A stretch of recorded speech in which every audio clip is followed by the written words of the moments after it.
trying to do that, it's going to burn you out. You're going to be doing it for the wrong motivations. A lot of people, environment you're playing in, if you're moving into something different, you're starting as a beginner again, and that's probably the hardest thing. We haven't got it right yet, and I'm really passionate about helping people get it right, and whether that's running a business or not, and for most people it probably won't be that. Understand whether that entrepreneurial path is right for you. That's the first thing. Second thing is park your ego at the door and just get stuff out there.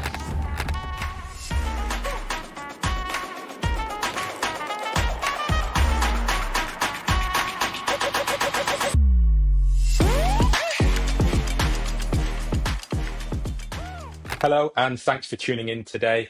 This week's episode is brought to you in conjunction with Upskilled and their mini MBA. If you want to get the skills and knowledge to help move you forward without all of the big expense, then this mini MBA with Upskilled is the right way to go. Follow the link in the show notes and you can get $500 off. Tim, welcome to the podcast. Great to have you on here today. Thanks for having me, Ryan. Pleased to be here. Yeah, and look, what I love about the conversation we're about to have is I'm going to be learning things all the way through this. So apologies if I start geeking out at certain points, but it's always refreshing to have someone who can, like yourself, who can come on, not only with what you do day to day, but also a body of research that I think is going to be good for us to break down over this next sort of 40, 45 minutes or so. Perfect. Sounds good. I hope what I've got is going to be useful for you as well as for your listeners. Oh, listen, I already know. Having read even just the brief, I think there's going to be a lot to take away. So before we sort of dive into that, just tell me a bit, sort of, who are you and what do you do, Tim? Yeah, thanks, Ryan. So yeah, I've run my own businesses for probably about the last 10 years. Before that, I was working in the corporate world. So my background is having worked in sport associated areas. I worked in sport media and that kind of thing at the BBC. I helped launch sports radio stations. I worked on marketing for sports radio stations, that kind of thing. My career's taken me an interesting path. But as I said, over the last 10 years, I've been working with entrepreneurs, I've been working with business owners, I've been working with generally small and medium-sized businesses and helping them build their business, grow, unstick the things that are tricky for them, that kind of thing. Over the last 5 years or so, we just happened to fall in to start working with elite athletes, which was a brilliant experience for us. And it coincided, and I don't have much of a track record when it comes to playing sport, but I am now an international masters athlete. And I started working with elite athletes just as I was starting my journey as a elite, at least at a masters level. And so it's been really interesting learning for me to put into practice and understand some of those things around mindset and approach that elite athletes have, and coupling that with how we've been doing business. So that's my background, and we launched Forged about 6 months ago because we'd happened to be working with a lot of elite athletes. We realized they needed a lot of help in this specific area, and that's what we do. Yeah, and I think you're right. Athletes, we need a lot of help in many different facets. And so when you talk about this particular area, is that linking a lot of your business advisory work into this? Is that what you mean? Yeah, exactly that. So fortunately, there's a lot more help around mindset transitions. There's still loads more that needs to be done. In certain areas of that athlete's life, there's plenty of help. So, when you're competing, when you're playing, you have a whole squad around you. But when it comes to moving away from sport, what help is there? As I said, transitioning out is so critical. If your mindset isn't right, if you haven't got your head around it, frankly, nothing else really matters. But the bit that we focus on specifically, because it's our area of expertise, is if you're transitioning, or if you're still within the sport and thinking about what comes next, or you need a parallel life, and you think that running a business is for you, that's specifically the thing we help with. Right. So it's about that entrepreneurial edge or flair that they perhaps get a calling or a yearning towards. And that's really where you guys come in to help take that calling into a tangible and actual business for them. Right. Yeah, exactly. Well, and actually, it's probably also worth saying there are a lot of people who aren't cut out for it. So the first thing to say is, a lot of people think, do you know what? I might want to do this and I might want to test it. There's kind of three things that we assess. The first is, are you cut out for this? Because there are plenty of easier ways of making money than running your own business. If money is your prime motivator, we definitely tell people to go back and have another think about it, because it is hard work.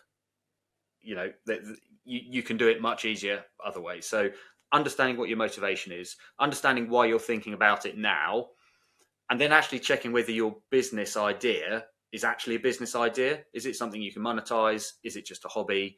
So even before we help anybody, we want to make sure that people are in the right space, in their, in the right headspace, they're in the right time of their life, and actually they've got an idea that they can take forward. It doesn't need to be the world's best idea, but it needs to be something that can be a genuine business. My gosh, there's going to be so many people, even I'm thinking here myself, I've got even so many other ideas of businesses. And I'm sure there are loads of people thinking that. You talk about that being an assessment to figure it out. Do you think then there's often cases that first one is, are you cut out to be an entrepreneur or run a business? What is it? I guess, what types of things do you get a sense of to help people understand that? So there's a lot of talk about how well the athlete mindset and approach translates into becoming entrepreneurial. And in many ways, it's incredibly helpful. And being an elite athlete and having gone through, the resilience and the work ethic and the discipline and the measuring results and the constant feedback, all of that's fantastic. And that's generally inbuilt over the years of, trying to get to the very top of your sport. But there's actually a lot of stuff around business that is completely different to sport. So a couple of them that are incredibly important. The first of which is, you are perpetually living in a state of ambiguity. Okay, there's never a right or a wrong. There's no scoreboard that says you're doing this right. There aren't really any rules. I mean, there's legal rules and there's moral rules that you set yourself, but there aren't really any rules. So when you come from a sport, there's a set of rules, and you might play on the edge. Well, they're not rules. You're not playing by anybody else's rules. You're playing by your own rules. And the third thing, which again is very, very different, is business is not a I win, you lose. So sport, if I get selected, you don't. If I win, you lose. But in business, everybody can win. I can win in my business. Ryan, you can win in yours. Everybody listening to this who has a business, we can all win, even if we're doing similar things. That it is a infinite world that expands. And as an athlete, you need to get your head around that, and you need to be comfortable in that. And if you're not, and you're not comfortable with the ambiguity, or your competitive drive overrides sort of any sense of being able to create value as opposed to take value, it will be very difficult for you to make a success of yourself as a business owner. Yeah, excellent. Love those points already. And, I'm going through the checklist in my mind and thinking, yeah, okay, I think I'm all right with some of those things. But one of the bits that you touched on, it's the last one around this abundance. We can all win. And even that, I think that is a difficult concept for many to, I guess, take on board and say, well, yeah, it's all right. Others can be successful. The truth is, I can still be successful as well in business alongside them. Exactly that. And what looks good to me in my business and what looks like success for me won't be the same as for you or for anybody else. So trying to so feeling that and understanding that and appreciating that, if you're running an elite coaching business in a particular sport and there are 20 other people that are doing the same thing, you can all still have successful businesses in your own way. You have different motivations, different drivers, different expectations, but if we've got 20 teams all competing in a league, there's only one team that's going to win. And it is a very, very different mindset that you need to get your head around if you're thinking, okay, business is just for me. Business of setting up a business is the thing that I want to do. So look, thinking about getting your head around this concept, you've done a body of research, and this research really, I think, as you said, rather than it being a generic piece on entrepreneurs in itself and then saying, yes, athletes, you're part of this, you flipped it the other way around, and you spoke more to athletes and you understood their patterns. So I'm keen to break that down and go through some of those key fundamentals. But before we do that, can you talk a little bit about the research, sort of what it was and even how it was conducted? Yeah, sure. So again, very fortunate to have had a broad career. And one of the things that I was doing when I was working at the BBC and working for their news and sport radio station was I did all of their audience research. So understanding who was listening, why they were listening, what they liked, what they didn't, all that kind of stuff. And I built up this network of brilliant researchers. And one of those researchers happens to have massively geeked out in this specific area of consumer research and has built this platform. So I was talking to him and said, you know what, we've got this huge body of work with athletes. We've run coaching sessions, mentoring sessions. We've helped athletes build business. We've helped athletes not build businesses. We've run group sessions, and we've had hundreds and hundreds of conversations with all sorts of people. How could we use that to try and find some threads, to try and find some key themes that would help? And that's exactly what Alex had built. So we basically took real life conversations with, I think we took 60 athletes. We took real life conversations and mentoring sessions and business coaching sessions and all sorts of things into his platform. And we've basically built out the research. We've interrogated and analyzed all of that, that massive body of work. So rather than it being we're going to do a research interview, this is real lived experiences of people in situations. And those athletes were global. They were in multiple sports. They were solo founders of businesses. They were couples. They were business partners. They were some people that were thinking of building a business, some people who were in the middle of building, and some people who were up and running, all athletes. So we basically had this huge body of work. We've analysed it. And from our perspective, we just wanted to understand how we can help athletes better, how we can help national governing bodies better. And so we've basically come up with, I suppose, 7 key insights that we think will help athletes and national governing bodies to be able to smooth that transition through from playing sport into life after sport, how those run side by side. And then if running a business is something you want to do, what are the insights in there that will help? So that's what the research has done. And look, we've been really delighted. We haven't seen anything else out there that's done anything similar. So we're just really excited about being able to share it. Hi, I want to take this moment to thank Upskilled and their mini MBA for sponsoring this week's session. One of the great things about their mini MBA is it allows you to gain the skills and knowledge to help propel you that little bit further forward. It gets you understanding the vocabulary in the room and also gives you some of those skills to navigate the corporate career, the government career, or indeed stepping into not-for-profit. So big thanks for Upskilled and the mini MBA for sponsoring this week. And hey, check it out. Link in the show notes. You can get $500 off.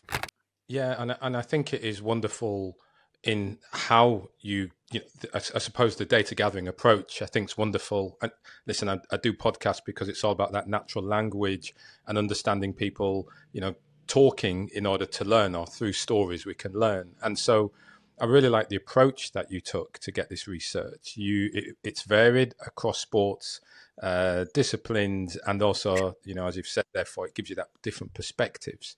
So you just mentioned there sort of 7 fundamentals or 7 core findings that I think the language you use is reframe how to think life after sport is currently understood. And so what I'd love to do is spend the next little bit, if you can just sort of quickly list out what those 7 points are, but then we can go through each one a little bit slowly afterwards and just sort of break that down. So what were those 7 core findings that help us to reframe how life after sport is understood? Yeah, perfect. So the 7 findings are, and they might not, they might not be earth shattering in their themselves, and they might seem fairly obvious, but actually when you put them together, you go, okay, this does help give me a really clear picture. So here they are. The first one is that your identity comes before your idea. So whatever you're going to do next, that identity piece of work is the foundation for everything, and that's why that piece is so foundational and so important. The second is that perfectionism slows things down. Athletes are used to trying to be perfect, and it's actually a really unhelpful trait, particularly if you want to be running your own business. The third is that the support that athletes need actually disappears at the worst possible moment. So there's lots and lots of support for athletes, but it's not necessarily the right support at the right time. The fourth is that athletes have incredible sporting networks, and they definitely help, but they fade very quickly, and they fade much faster than you anticipate. The fifth is financial basics are missing.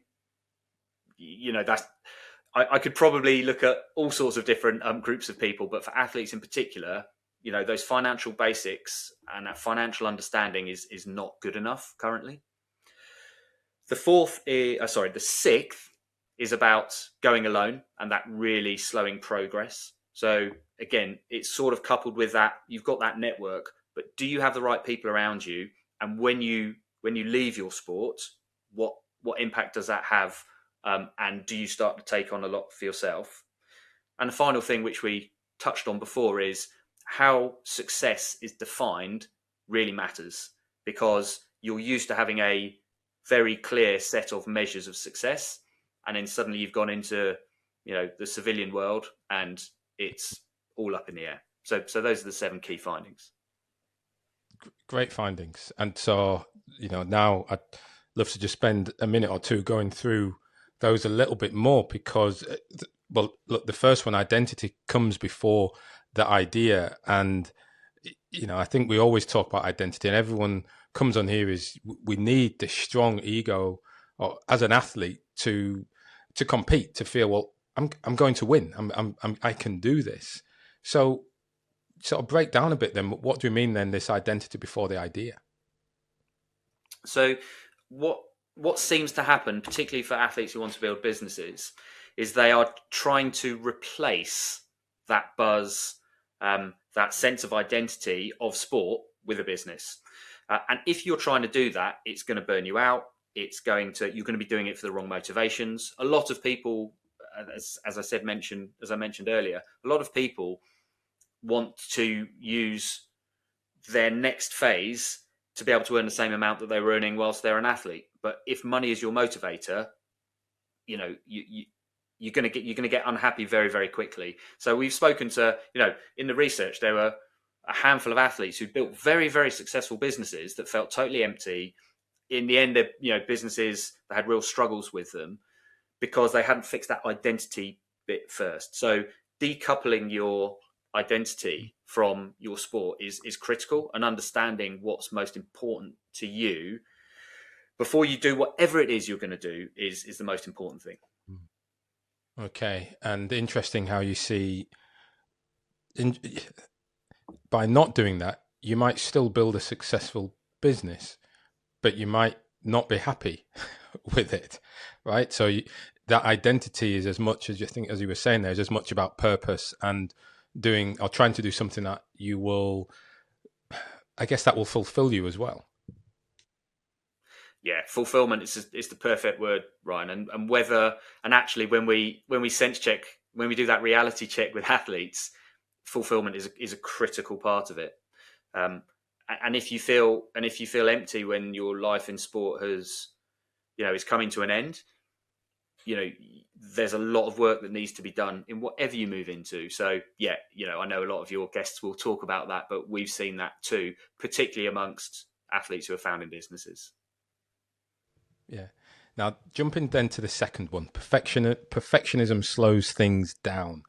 Doesn't it make it better when you're better? So I would say the single most common sort of phrase that we heard through the research was, "I wish I'd have started earlier." And part of the reason that people don't start early is because they want it to be perfect before they launch it. Um, and so, set it. It's brilliant to have very high standards. But in early stage businesses, and you'll know this, you've just got to get stuff out there. You're going to make 100 mistakes. You might make them in public, but really, that's the only way you're going to learn. And so, if you're trying to be perfect, there's going to be too much stuff going on in your own head. You're going to be overthinking. You're not going to get stuff out there in the real world. And if you avoid putting ideas out there, you don't get the feedback. So progress you're going to progress so much quicker when you kind of leave your ego at the door and you just go, I'm going to put this out there, and what it looks like in 6 months or 12 months is going to be totally different. But I'm going to start. I'm going to put it out there. So that perfectionism is a real problem, particularly when you're super excited about something and you want to make it perfect, but you can't. And it's the same in sport, right? The game day, the event, the tournament is on a certain day. You're actually never going to be perfect. You might have an injury niggle. You might not have quite worked out the game plan. The team dynamics might not be quite right, but you can't stop it. And so it's really important for us to make sure that when we talk to people, we just say, doesn't matter if it goes terribly, get it out there. That's the best research you're ever going to get. Yeah, well said. And yeah, you're quite right. I hear it a lot. To be honest, I still feel it myself at times. Sometimes it takes me ages to get out an email. It's like, just get it out. Nah, but they might read it differently. It's got to try and get this essence. It's like, nah, it's fine. Just get on with it. It'll be good. Yeah. Simple as that. Yeah. Yeah. Now, the third one I thought was really intriguing, where you mentioned about the timing of support and that the moment where I guess it kind of disappears. What sort of findings did you get around that aspect? So what we found was athletes have a huge amount of support. In general, they have a huge amount of support through their playing career. Sports psychs, physios, strength and conditioning. You can name hundreds of people. That support is big. But as people start to transition out, other than mindset support, which has definitely got better, and there are a lot of sort of player development managers, and those roles are coming in to try and help smooth that transition. But when people need it most is actually when the support disappears. If you're injured, if your contract ends, if you don't get a contract renewal, that's the time when you really need support, and actually probably 2 to 3 years before that. So quite often there's a load of support in the game, and there's a load of support when things have gone pop and it's a disaster, and then there are lots of people out there that will help you with that. But what we've seen is the athletes that have gone smoothest have found the right support all the way through. So it's probably something for athletes to be aware of, but it's absolutely something for national governing bodies to be aware of, that their support needs to start earlier. That's a structural thing. It's not they don't have the intent. It's the fact that the structures aren't put in place to make it feel like a smooth and seamless transition, as opposed to there's loads of help. Oh bugger, something's terrible gone wrong. We need to step in and help this person. And so when you think of that, I'm thinking of the findings, because what's the danger of not having the support at those worst moments? What did the research help you unearth? So again, pointing back to those athletes that have not been able to effectively decouple sport from their identity, people have burnt out, people's businesses have gone pop, have gone bust. It's got to, if you've got a little niggle, if you've got a little injury, you're going to go and see a physio, you're going to work it through. You're not going to go, oh, my hamstring's tight, I'm not going to do anything to it, and then I get a grade 4 tear. That's just not how you would operate. Now, you might want to, there's plenty of research that says people don't want to talk about them, about their injuries because they want to get selected. But park that for a side. As a responsible athlete, if you've got a niggle, you're going to deal with it early so that it doesn't become a bigger problem. But all of the evidence suggests is that support doesn't exist when we've got a little niggle.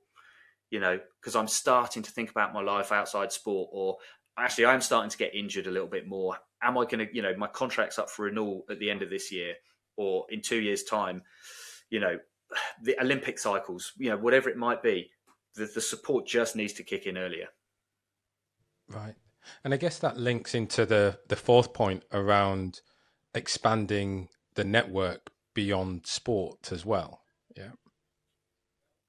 Yeah, exactly that. And interestingly, that sporting network kind of always exists. And when you need to reach out, so many of the athletes that we spoke to said, when I needed to reach out to people, my network was amazing, but it's probably not quite the right network. So, yes, they're going to be helpful. They're going to be helpful from a moral perspective. They potentially can help introduce you to people.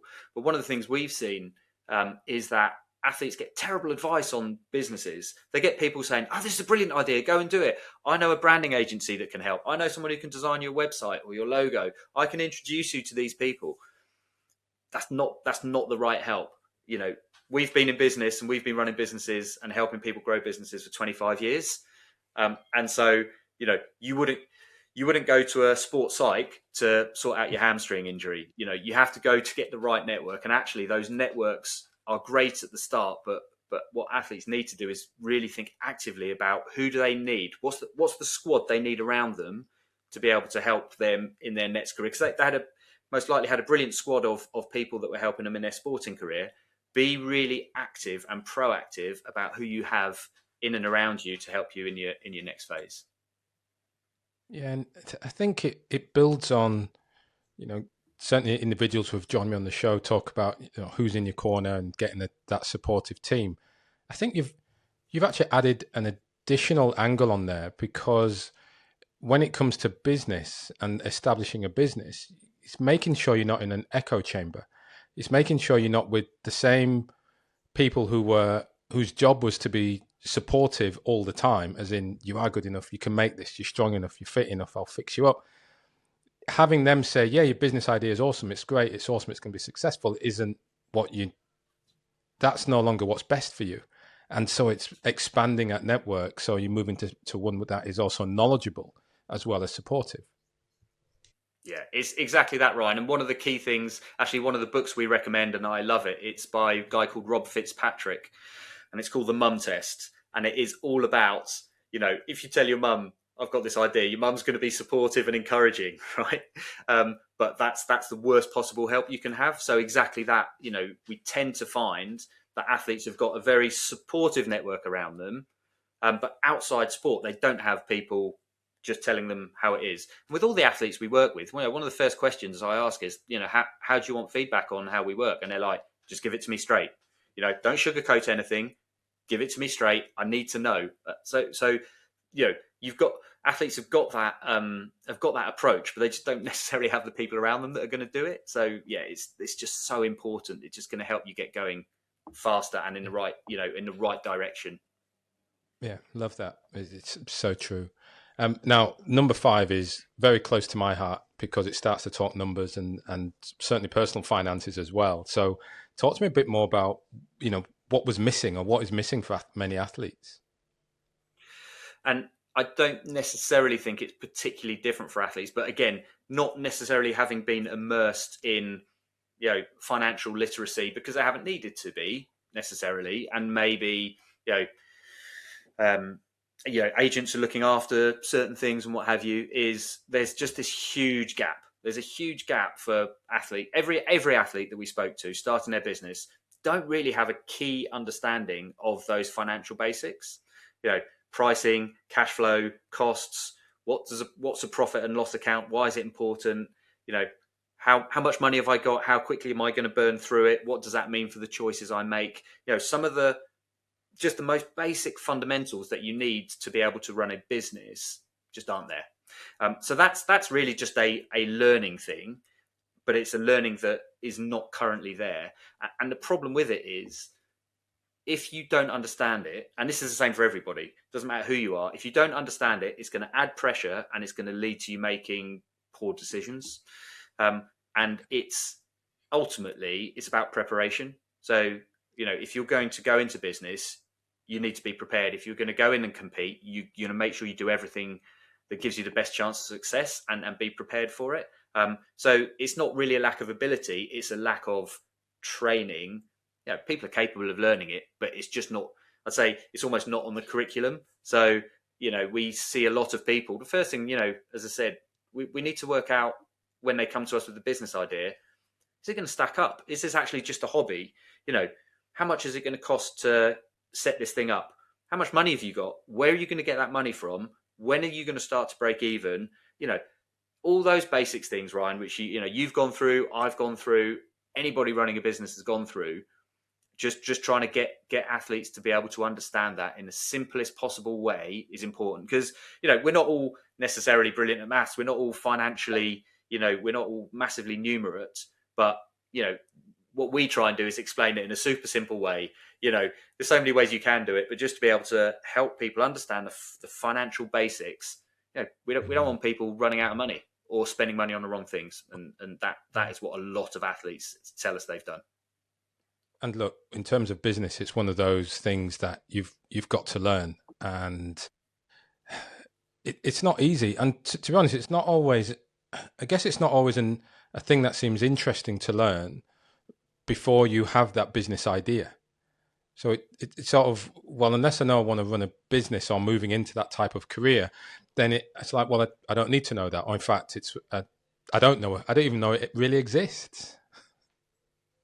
Yeah, that's it. And if you're thinking about moving into coaching, you probably got you will have a very high level understanding of the sport, of the environment you're playing in. If you're moving into something different, you're starting as a beginner again, and that's probably the hardest thing. It's really hard when you've become so good at something and you're at the very, very top of your game to then go, oh, I'm a beginner again. It's that's a massive bash on the ego. It's a massive dent of confidence. You have to learn things all over again that you hadn't done since maybe you were in your teens, and that can be tricky. Indeed. One of my guests just recently, Ben Herring, he did speak about one of the most important aspects of doing well in this transition or getting better outcomes is to be comfortable starting over again. And the more that you do that during your playing career, during the athlete career, learning new things, it means as you enter into this second phase, this second wind, you get comfortable with, I'm learning this again. Okay, but I enjoy that and I know that I can master it. Yeah, Ben was brilliant, actually. I listened to that, and just to say I'm going to become a beginner in something every year, I thought that was awesome. It's something I definitely want to bring into my life. Yes, yeah, he's a very good man, and great knowledge came from him. I was writing down, a bit like this one. I'm writing down notes to improve my own performance. And look, I guess when it links into 6, these things are all wonderfully linked in terms of the research, and you hear talking about, well, don't go it alone. You're not going to get faster, but as an athlete, so much of what we do as an athlete is considering individual performance and feeling, well, I can go and I can do this, I can go get it done. But I guess number 6 shines a light on that might not always be true in this second wind, in this phase of your life. Yeah, I think for very few people, it's true. Actually, if you look at some of those really famous entrepreneurs, you might go, yeah, they're a lone wolf. They've been able to do it themselves because they're just a mega mind, and frankly, they've been really lucky. But for 99% of us, going it alone is probably not the right decision. And that's not to say you can't be a solo founder, but what it's saying is you need that support network around you. You can't do everything yourself. And the biggest blocker actually is about ego. It's about being able to go, I don't know how to do this, or somebody else can do this better than me, so I'm going to ask them to help, or I'm going to get insight or information from them. And it is ego that blocks that, because even if you're in a solo sport, you still have a team around you. But without that peer support when you move into running a business, who are you bouncing ideas off? Those kind of things are so important. And if you want to build confidence, one of the best ways of doing that is just being able to have that team around you that can sense check, can tell you you're not moving in the right direction, can course correct. If you're doing it all on your own, you know you're basically living in your own head, and that's not a great place to be if you're trying to run a business. No, I suppose not. And I suppose some of that must come down to, getting the right team and support around you, but perhaps also being open to having co-founders, or, it doesn't have to just be your own thing. Like, I got this gold medal by myself. It doesn't have to be, I built this business by myself either. Yeah, and a lot of people go into business with teammates, and actually another section that we go through is making sure you get the right squad. That's probably a whole other thing. But what is very interesting on that is, often teammates are like, we are super tight. We've been to the well with each other in so many occasions, but business is really different. And so, actually, we're working with a couple of athletes who just launched a business last month, start of the year, and there's a different squad now of people that they thought they were going into business with. The equity splits are not exactly as they were at the start, and that was because they hadn't asked some of the fundamental questions about, okay, well, we might have gone to the well, we might have been teammates, but are we right to be business partners? So that's a whole different thing. But going in with co-founders is brilliant. I've definitely benefited from having co-founders as opposed to the businesses that I've set up on my own. But it does need thinking about as well.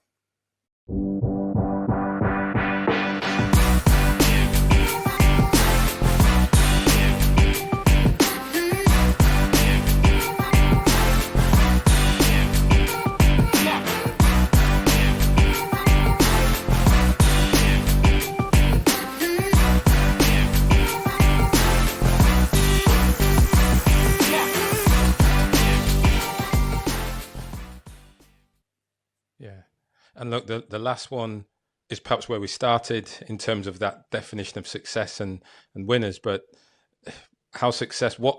what is success? Another chap I had on, Dr. Chris Platt.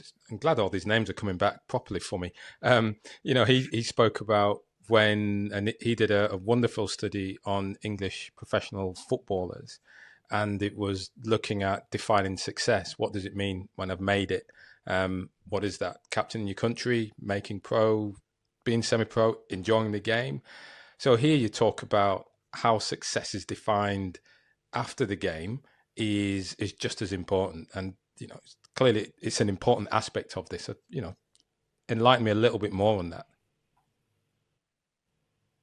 Yeah, so we did talk about it earlier. I think the finesse on it is, Ryan, what you consider to be success for you in your business is very different to what I consider success to be in my business.